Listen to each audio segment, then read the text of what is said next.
Gaikwad basket committee आणि event कमिटीचे chairman Sandeep दादा यांनी मला माझं नाव सुचवलं, याबद्दल मी मनापासून आभार. आपण प्रार्थना करूया. परमेश्वर पित्या, थोर गौरवी राजा, तुमच्या नावाला मानलेले मानतो.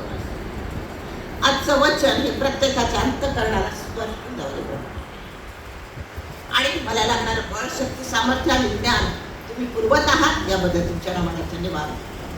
प्रभू येशूच्या गोड आणि प्रेमात मागते म्हणून तुम्ही आपण मिशन आणि इव्हँजलिझम हे 4 संडे या महिन्यात पाहणार आहोत आणि त्याच अनुषंगाने मी हा आजचा शास्त्रपाठ ठेवलेला आहे. त्यापैकी 19 आणि 20 मत्ती 28, 19 आणि 20 यावर आपला जास्त माझा त्यावरच आजचा संदेश आहे.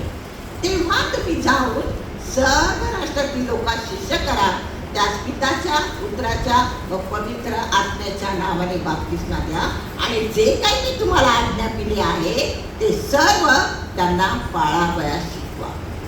येशू ख्रिस्ताची शेवटली मोठी आज्ञा फक्त शिष्यांना नाही प्रियांनो, आपणासाठी. याला महान आयोग किंवा ग्रेट कमिशन असं म्हणतात आणि याचेच कार्य मिशन आणि इव्हँजलिझम करतात. हेच कार्य मिशन आणि इव्हँजलिझम करत आहे. इव्हँजलिझम म्हणजे सुसमाचार किंवा चांगली बातमी. आता चांगली बातमी कोणती आहे तर येशू ख्रिस्त माझ्यासाठी स्वर्ग सोडून पृथ्वीवर आला. माझ्या पापाचं त्याने क्षालन केलं, त्याने वधस्तंभावर प्राण दिला आणि मला सार्वकालिक जीवन दाखवलं. ही साधी बात, ही आपल्याला कळवायची. आपला देवावरील विश्वास आणि येशूचं कार्य याच्या प्रसारातून, या माध्यमातून आपल्याला इतरांना उद्धाराच्या मार्गावर आणायचं. आज सगळ्याच लोकांना येशू माहिती नाही. असे ख्रिस्ती आहे की त्यांनाही येशू माहिती. मग अशा सर्व लोकांना आपणाला येशूपर्यंत पोहोचवायचं आणि हेच इव्हँजलिझमचं कार्य आहे. सुवार्ता प्रसार संस्थेचं कार्य आहे. आता का करायला पाहिजे? कुणाला वाटत काय आणखी सांगतात, कशाला पाहिजे इव्हँजलिझम, काय गरज आहे? कारण पहिलं कारण म्हणजे येशूच्या महान आयोगाचं आपल्याला काय करायचंय? आज्ञापालन. तिने आपल्याला स्पष्ट जा आणि राष्ट्रातील लोकांना शिष्य करा, हे पहिलं कारण आहे. दुसरं आहे आपला जो येशूवरील विश्वास आहे तो आपल्यापर्यंत मर्यादित ठेवायचा नाही, तर तो इतरांबरोबर शेअर करायचा आहे आणि आपल्या विश्वासाने इतरांचा विश्वास आपल्याला वाढवायचा आहे. तिसरं कारण उद्धाराच्या मार्गावर न्यायचंय आपल्याबरोबर. एकटंच नाही जायचं पुढे. दरवाजा अरुंद आहे पण परमेश्वर मार्ग पण जायचं. इतरांना घेऊन चला माझ्याबरोबर तुम्ही पण, मी तुम्हाला वाटतं वाटाड्या व्हायच्या म्हणजे पाळायचं. चौथं कारण जे सुवार्थिक आहेत ना, ते आपल्यासाठी काम करते, त्यांची नाव आपल्याला माहीत आहे, त्यांची नाव आपल्याला माहीत नाही, अशा सर्वांना यामुळे बळ मिळतं, ताकद मिळतं, शक्ती मिळते की अरे माझ्या मागे सगळं. नंतरचं कारण आहे समाजबद्ध. सगळे सारखे नसतात समाजामध्ये. प्रत्येकाची भिन्न मतं आहेत, भिन्न विचार आहेत. कोणी हो म्हणतं, कोणी नाही म्हणतं. एका गोष्टीला कधीच आपल्याला पूर्णपणे सहमत मिळत नाही. अशा वेळेला जर आपण त्या समाजामध्ये सुवार्ता सांगितली तर प्रवृत्ती बदलू शकते, स्वभाव बदलू शकतो आणि प्रभूचं कार्य प्रभावी रीतीने पुढे जाऊ शकतो. आणि शेवटलं आणि सर्वात महत्वाचं कारण म्हणजे आपल्या सर्वांचा विश्वास आहे की येशू परत येणार आहे. ना सर्वांचा विश्वास? हो ना. येशू परत येणार आहे, त्यासाठी what about my brothers and sisters? त्यांचं काय? तर आपल्यासोबतच येशूच्या पुनरागमनासाठी त्या लोकांची आपल्याला तयारी करून घ्यायची आहे. म्हणून प्रियानो, इव्हॅन्जेलिझम किंवा सुवार्थ प्रसार हा महत्त्वाचा. आता येशू तर शिष्यांना आज्ञा देऊ, त्याचं स्वर्गारोहण झालेलं आहे, तो गेलेला आहे. आता हे शिष्य एकटे पडलेले आहेत, थोडे घाबरलेले आहेत. पण त्यांनी सांगितलं, मी जातो पण तुम्हाला एकटं सोडणार नाही. मी माझा पवित्र आत्मा रविवारी तुम्हाला देऊन जाणार आहे. पण अजूनपर्यंत पवित्र आत्मा मिळाला नाही. पुनरुत्थानाच्या बरोबर 50व्या दिवशी शिष्य घाबरून खोलीमध्ये प्रार्थना करत आहेत. सकाळची वेळ आहे आणि अचानक एकदम सोसाट्याचा वारा सुटला. घर भरून गेला, हादरायला लागला घर.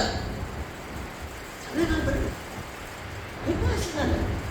आणि प्रत्येकाच्या डोक्यावर ज्वालेच्या जिभा बसल्या. आणि त्या दिवशी प्रियानो त्यांना पवित्र आत्म्याचं दान. आणि मग काय? चमत्कारच चमत्कार. प्रत्येक जण आपापल्या भाषेमध्ये बोलू लागले, निरनिराळ्या भाषेमध्ये बोलू लागले. आणि नंतर ते बाहेर आल्यानंतर खोलीतून जे काही तिथे यहुदी होते, यरूशलेम राहणारे लोक होते, अरे हे कशा आपल्या भाषेमध्ये बोलायला लागले? हे तर गालिली ना, तर यांना कशा भाषा यायला लागल्या? मस्त झाले. पण ते तर म्हणाला ना, पहाटेची वेळ आहे हो, प्रभात समय आहे, मस्त व्हायची वेळ नाहीये. आम्हाला प्रभूने आणि इथूनच प्रियांनो सुवार्थ, पवित्र आत्म्याच्या दानाने सुवार्थेची सुरुवात झाली. आणि पहिला सुवार्थी ठरला पवित्र शास्त्रातला, तो म्हणजे पेत्र. पेत्र हा बेतसदा येथे राहणारा होता. व्यवसाय त्याचा होता मासेमारी.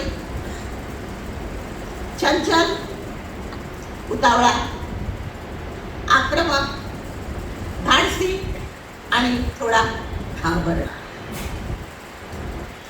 त्याचा भाऊ अंद्रिया, त्याची आणि येशूची ओळख झाली, कारण त्यावेळेला येशूचे कार्य चालूच होतं. चमत्कार करणं, रोग बरे करणं आणि लोकांना येशूच्या राज्याविषयी शिक्षण देणं. अंद्रियाची येशूची पहिली ओळख झाली आणि अंद्रियाने पेत्राला येशूकडे आला.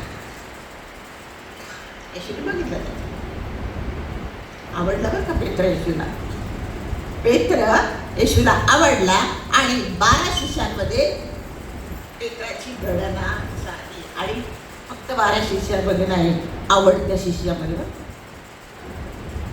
जीवाजवळचा, हृदयाजवळचा असा तो शिष्य. पवित्र आत्मा मिळाला.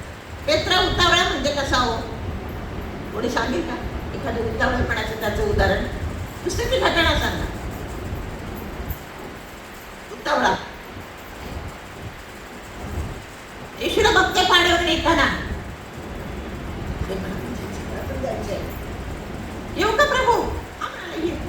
आणि काय झालं? बुडायला लागला ना, पाण्यात गेलं. बुडायला लागला. येशू म्हणाला, अरे आले अल्पविश्वासी, जरा तरी विश्वास कर, माझ्यासोबत राहतोस ना. आक्रमक म्हटला तर त्या गेत्सेमनी बागेमध्ये काढली ना तलवार आणि कापला कान सैनिकाचा. का माझ्या येशूला धरतो? येशू म्हणाला, तलवार असते. कान भेटला, परत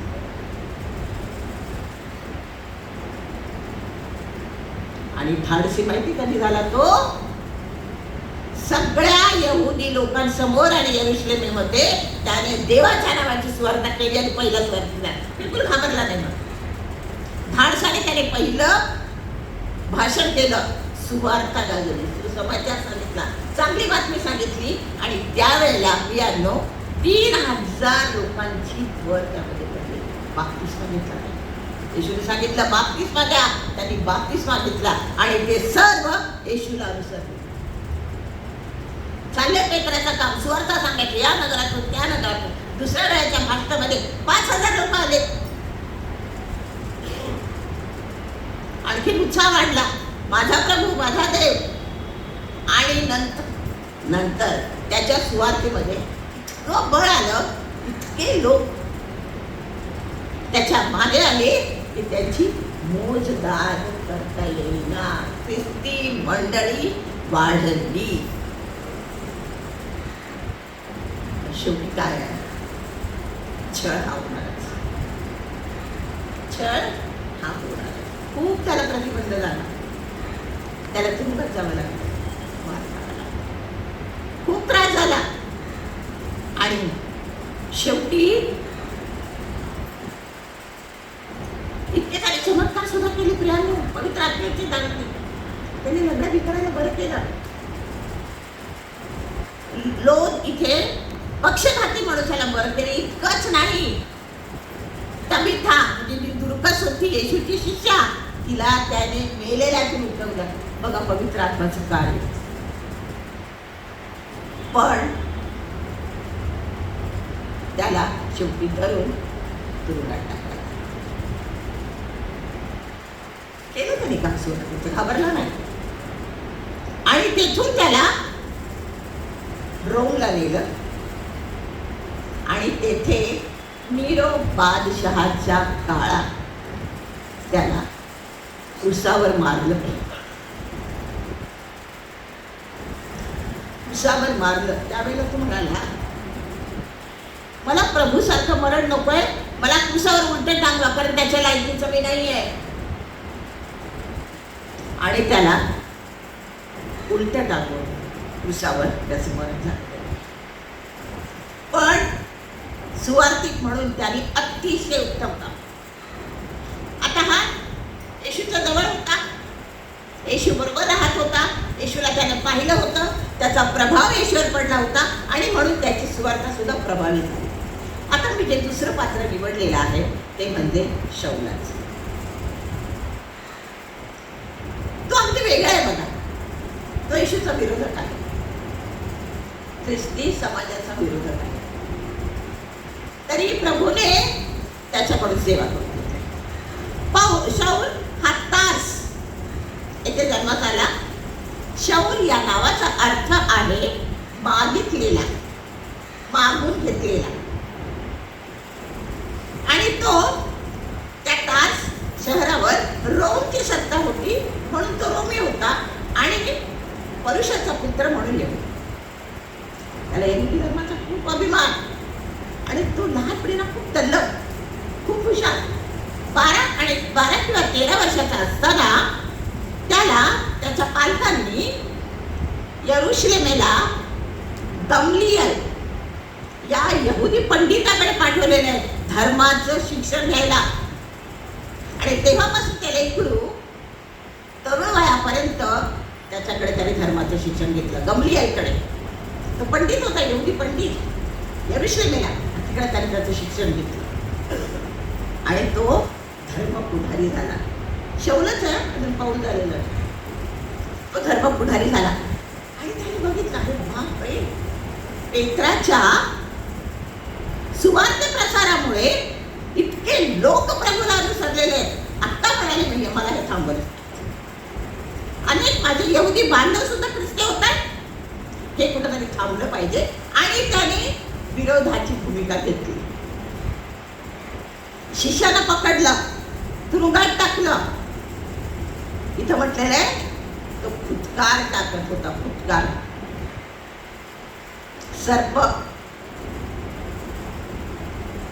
सैतानाचं चिन्ह, त्याच्या अंगात सैतान शिरलं.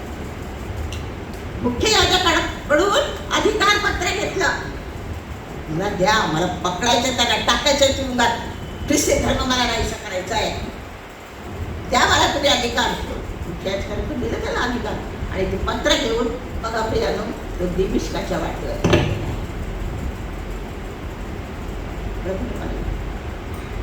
परिवर्तन करणारा त्याची मंडळी म्हणजे त्याच्याबरोबरचे सोबती आणि शाऊल निघालेले आहेत, दिमिश्काच्या वाटेवर आहेत. अचानक स्वर्गातून प्रकाश आला आणि झाला ना हा जमेल दोस्त. सपशेल पडला खाली, इतके त्याचे डोळे दिपले तर उभाच राहू शकता रे. शाऊल फक्त खाली पडलेला, बाकी कोणी नाही. आणि त्याने वाणी ऐकली, शौला शौला तू माझा छळ का करतोस? उलट पक्षी शौलाने विचारले, प्रभू तू कोण आहे? म्हणाला, जो तू माझा छळ करतो ना तोच मी आहे. तर उठ, नगरात जा आणि तुला जे करायचं आहे ते सांग. उठता आलं का त्याला? त्याच्या सहकार्याने त्याला उचललं, उभा केलं, दिलं बाबा कोणाच्या यहुदाच्या घरी. तो 3 दिवस आणि रात्र उपाशी आणि आंधळा होता. त्याला काही सुचलं नाही. आणि बघा, ती वाणी आणि तो प्रकाश इतकं त्याचा अंतःकरण बदलून गेलं की तो प्रार्थना करू लागला 3 दिवस की मला दृष्टी येऊ दे. आणि त्याने दृष्टांतात पाहिलं, हनन्या नावाचा एक माणूस मला दृष्टी देत आहे. इकडे हनन्याला प्रभूने सांगितलं, जा बाबा आमच्या ठिकाणी यहुदाच्या घरी नीट रस्त्यावर एक शौल तारस्कर म्हणून माणूस आहे, त्याच्या डोक्याला हात. म्हणाला, शौल तो ख्रिस्ती लोकांचा एवढं छान करतो अजूनही, आणि प्रभू त्याच्याकडे तुम्हाला जायला लावतो. जायला तयार नव्हता तो. प्रभू त्याला काय म्हणाला, जा. एकच शब्द वापरला, काही एक्सप्लेनेशन दिलं नाही, जा. आणि त्याने पौलाबद्दल जी साक्ष दिली ना ती माझ्या मनाला फावलेली आहे. काय म्हणाला, परराष्ट्रीय राजे आणि इस्रायलाची संतती यांच्या समोर माझे नाव घेऊन जाण्यासाठी ते माझे निवडलेले पात्र आहे. किती मोठी उपाधी हो. आपण पण सगळे देवबापाचे पात्र निवडलेले आहोत का? थोडा विचार करायला हवा ना. हे माझे निवडलेले पात्र आणि आला हनन्या तर प्रभूच्या हात ठेवली डोक्यावर, डोळ्यांची खपली पडली, दृष्टी आली,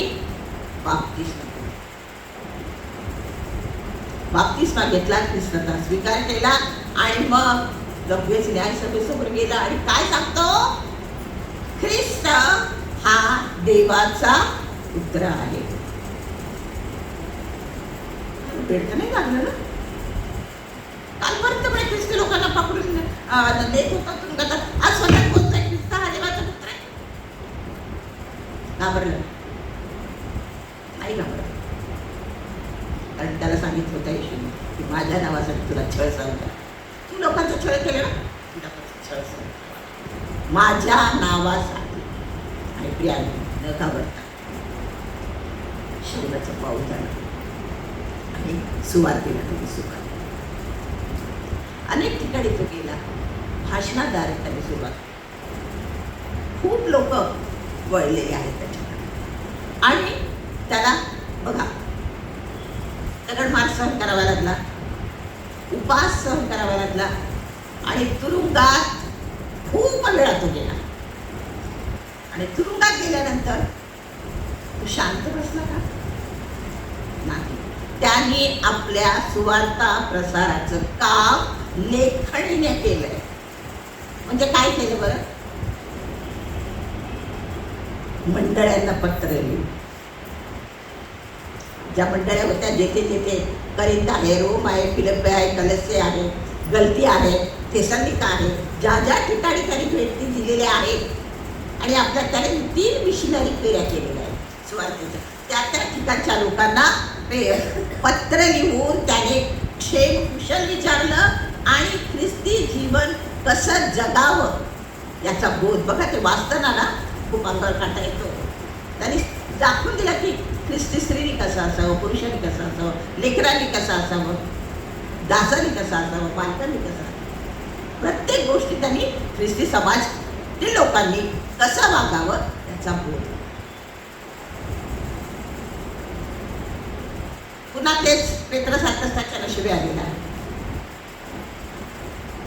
त्याचा छळ पकडलंच. हा म्हणे फार बाबा, आता खूपच काम करायला लागलं. पेत्राला पत्र लिहितोय, प्रभूची सुवार्ता गाजवतोय, 13 पत्र, 9 मंडळांना आणि 4 वैयक्तिक. 2 तिमोथेला, 1 तीतला, 1 फिलेमोनला. आणि मग पुन्हा त्याला कैद केलेलं आहे. आणि त्याला पण कुठे येतात? रोमला. त्याची जायची इच्छा होती, कारण तो यरूशलेमला आला होता, तिथून त्याला रोमला जायचं होतं. त्याची इच्छा होती जायची, पण कसा गेला तो? कैदी म्हणून. जहाजात बसलेले आहे, रोमचा प्रवास सुरू झालेला आहे. आणि हा एक सांगायचं विसरले, तो इतका प्रभुमय झाला होता, पेत्र इतका पूर्ण झाला होता की सगळ्या गोष्टी म्हणतो माझ्या जीवनातला मी कसपटा समान. फिलिप्पी 1:21 मध्ये तो म्हणतो, मला तर जगणे हे ख्रिस्त आणि मरणे हा लाभ आहे. जगलो तर ख्रिस्तासाठीच, कारण मी देहात नाही, मला सुवार्ता गाजवायची आहे, मला ते काम करायचं आहे, मला पवित्र आत्म्याने ते सुचवलेले आणि मला मरेपर्यंत ते काम करायचं आहे. आणि मेलो तर ख्रिस्ताजवळच. म्हणजे दोन्ही गोष्टी माझ्यासाठी लाभायच्याच आहेत. तर आता रोमकडे प्रवास सुरू झालेला आहे, गलबतात बसलेले आहेत. देवाने सांगितलं होतं, गलबत कुठला? अरे पण तू वाच. त्यांचे सगळे शिष्य घाबरलेले आहेत. पण लाटाने ते गलबत हैराण झालेलं आहे. 14 रात्र 14 दिवस अंधार, निराशा, खायला काही नाही, समुद्राच्या पाण्याशिवाय काहीच नाही, शिदोरी नव्हती, उपासमार आहे. आणि शेवटी मोठ्या संकट, गलबत. सगळे आहे पाण्यावर. कोणी फळी धरली, कोणी काहीतरी तरंगणारं सामान धरलं. असं करत करत सर्व शिष्य आणि म्हणजे त्याचे अनुयायी पेत्राचे, आणि पेत्र आपला पाऊल किनाऱ्यावर टाकला. त्याला रोमच्या बादशाहापुढे आणलेलं आहे. खूप कष्टात शेवटचे त्याचे दिवस गेलेले आहेत.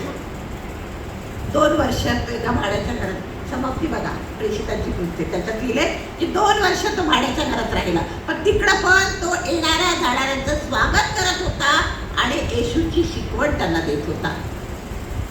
ते पण नाही आवडलं रोमला. शेवटी त्यांनी काय केलं? त्याला तुरुंगात टाकलं आणि त्याचा सुद्धा वध केला, शिरच्छेद. पवित्र शास्त्रातील 2 सुवार्ते, एक पेत्र ज्याला येशूने म्हटलेला आहे, केफा म्हणजे खडा, आणि यावर मी माझी मंडळी रचली, खरोखर ती मंडळी रचली. आणि दुसरा म्हणजे संत पाऊल. दोघांनी आपलं जीवन सुवार्तेसाठी समर्पित केलं. 18 ते 20 या काळात आपण जर पाहिलं तर अनेक सुवार्ते कोण दिलेले. पहिले आपले संस्थापक जॉन्सन वेस्ली, त्यांनी तर सुवार्ता प्रसार केलेला आहे, मेथडिस्टची स्थापना केली, जगभर जाऊन त्यांनी सुवार्ता गाजवली आहे. दुसरं म्हणजे मदर टेरेसा, भारतातून आलेले आहेत, परदेशातून भारतात आल्या, कारण त्यांना देवाचं पाचारण झालं होतं आणि कुष्ठरोगी आणि अनाथ यांची त्यांनी सेवा केली. पंडिता रमाबाई, कट्टर ब्राह्मण, सगळं सोडून दिलं येशूने बोलवल्यावर, केलं येशूनं परिधान, धमक्या, जीवाच्या धमक्या, कशालाच घाबरल्या नाही, म्हणाला नाही माझा येशू माझ्याबरोबर आहे. आणि स्त्रियांसाठी त्यांनी केळगाव इथे एक आश्रम काढला आणि तिथे त्या कार्याद्वारे प्रभूची सेवा करू लागल्या. त्यांचं एक वाक्य अगदी मनाला भावलेलं आहे बघा, देवाला समर्पित ज्यांनी आपलं जीवन केलेलं आहे त्यांना घाबरण्याचं, गमावण्याचं आणि दुःख करण्याचं काहीच कारण नाही. 3 कारण: घाबरणे, गमावणे आणि दुःख करणे. जीवनामध्ये काही येऊ द्या, परमेश्वर तुम्हाला सोडा. तर प्रियानो, अशा प्रकारे तेव्हापासून आजपर्यंत सुवार्ता सांगितली जात आहे. आता बोट आपल्याकडे आहे, सगळ्यांचं ऐकलं ना आपण, आता बोट आपल्याकडे आहे. मी काय करतो किंवा मी काय करतो आणि काय करू शकतो? एक म्हणजे प्रथम म्हणजे तुम्ही जर तुम्हाला उपदेशाचं दान असेल, बोलायला येत असेल, नक्की कोणाला तरी येशूचं नाव सांगा, कारण प्रत्येक कानापर्यंत येशूचं नाव पोचणं गरजेचं. दुसरं म्हणजे साक्ष द्या. जीवनामध्ये परमेश्वराने जे कार्य केलेलं आहे त्या कार्याची तुम्ही साक्ष द्या. बसायचं नाही घरात, मला केलं ना बस. तुमच्या साक्षीमुळे इतरांचा विश्वास वाढतो. तिसरं म्हणजे आता नाहीच काय, भरपूर पैसा आहे, मग बँकेत थोडंसं तरी जे सुवार्थिक आहे, सगळे सुवार्थिक खूप श्रीमंत नाही आहेत आणि प्रत्येक कार्याला पैसा लागतो, तर दानाच्या रूपाने तुम्ही सुवार्ता घालू शकता. परमेश्वर नमूद करत ठेवेल, अरे आमच्या दाना सुवार्थेसाठी या माझ्या अनुयायाने माझं दान. आणि काहीच नाही तर प्रियांनो, ख्रिस्ती धर्माचं शस्त्र म्हणजे प्रार्थना. प्रार्थना करा आणि त्या सुवार्तिकांना पळवून द्या. अशा प्रकारे आपण सुवार्ता गाजवू शकतो. चांगली बातमी हो, आपल्याला किती चांगल्या बातम्या असतात. घर घेतलं जरा आपण पटापट कोण केले, या संध्याकाळी प्रार्थना करा, आधी या अंकल या, आनंद मेजवानी. गाडी घेतली तेच, मुलगा झाला तेच, लग्न झालं तेच, किती बातम्या. आणि ही बातमी काय हो, कुठे आहे, हरवली का? या बातमीला प्राधान्य द्या. म्हणूनच इव्हॅन्जेलिझम संडे पाळता. या बातमीला प्राधान्य द्या जीवनामध्ये. बघा परमेश्वर तुम्हाला शेवटी जाता जाता एक क्रियाशील शिववर्तमानाची छोटीशी गोष्ट. युद्ध संपलेलं होतं, रणांगणावर एक सैनिक आहे, तो अगदी मरणभूत झालेला आहे, तडफडत आहे आणि तिथून एक धर्मगुरू पाळक साहेब जातो. तरी पण अरे बापरे, हा सैनिक तर मरत राहिला, आता तरी याला संदेश सांगू द्या. माहित नाही आणि ऐकलंय की नाही येशूचं नाव, पडू दे त्याच्या कानावर येशूचं नाव. जवळ गेले त्याच्या आणि बोलले, बाळा तुला माझ्याकडे हे शास्त्र आहे ना, त्याच्यात थोडा भाग वाचून दाखवू का रे? अहो काय, मी मरायला लागलोय ना, थोडं पाणी करा, पाणी हवंय मला, पाणी आणून द्या. विषय पाणी सांगितलं, धावत धावत गेले, पाणी घेतलं, पाणी परत विचार, आता तरी वाचू. काहीतरी मला असं ऊब यायला पाहिजे. ठीक आहे म्हणाले, काढला स्वतःचा पोट, थंडी होती, त्याला घातला, दात करतात उठ हालतायत, आता तरी वाचू. म्हणे जमीन खूप लागते हो, टोचते, मला जरा चांगल्या मऊ जागे नेऊन ठेवा ना. पाळकाने काय करावं, आपलंच मांडी असतं, ये म्हणा माझ्याकडे, आता तरी वाचू. हो, कारण म्हणे तुम्ही जे वाचणार आहात त्या वचनात इतकं सामर्थ्य आहे की एका मरत असलेल्या सैनिकाच्या वेदना कमी करण्यासाठी मी किती वेळा तुम्हाला सांगितलं, मी सगळं माझं पूर्ण केलं, तर ते वचन ऐकायला तयार आहे. आणि प्रियांनो, ते वचन त्यांना सांगितलं आणि त्यांनी प्राण सोडला. जाता जाता त्याने येशूचा स्वीकार केला. खांबावरल्या चोराचा आयुष्यभर चोरा माऱ्या केल्या आणि शेवटच्या क्षणी त्याला स्वर्ग प्राप्त. कळकळीची प्रार्थना मनापासून थोडं तरी सुवार्तेच्या कार्यामध्ये कुठल्या ना कुठल्या कारणाने आपण भाग घेतला, कारण आज्ञा होते येशूची आणि ते आपल्याला पाळलेलं आहे. आणि जेव्हा आपल्या मनाला समाधान होईल की अरे मी माझ्या प्रभूचा हा शेवटचा महान आयोग किंवा हा संदेश मी माझ्या जीवनात पूर्ण केला, तेव्हा आपण अधिकाराने म्हणू शकतो, मनाशी का मारुनिया प्रभू तुझ्या धरवी. आपण प्रार्थना करू. पवित्र पवित्र सेनाधीश परमेश्वरा, वचन अंतःकरणाला स्पर्शून गेले असा माझा पूर्ण विश्वास आहे आणि प्रत्येक आत्मा तुझ्या कार्यात प्रबळ होणार आहे अशी माझी खात्री आहे. प्रभू परमेश्वरा बाप्पा, शक्ती, सामर्थ्य, आरोग्य, ज्ञान आणि प्रभू विशेषतः बळ आणि स्मरणशक्ती दिली. तुझ्या नावाला धन्यवाद देऊ. प्रभूशीच्या गोड आणि प्रिय नावात मागते म्हणून तुम्ही ऐका. आपल्याला शिक्का मारून घ्यायचा.